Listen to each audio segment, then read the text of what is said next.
Hello and welcome.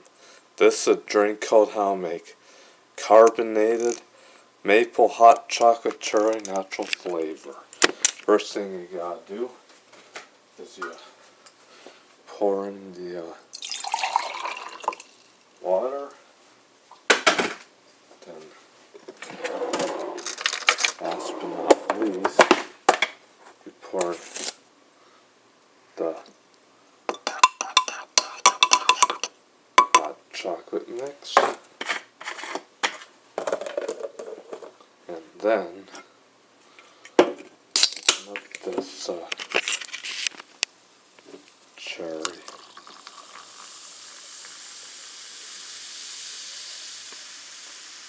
natural flavor sparkling drink, and stir it up.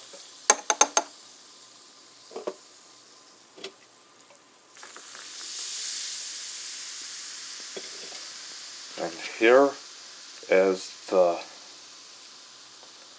carbonated maple hot chocolate cherry natural flavor. Enjoy it, folks.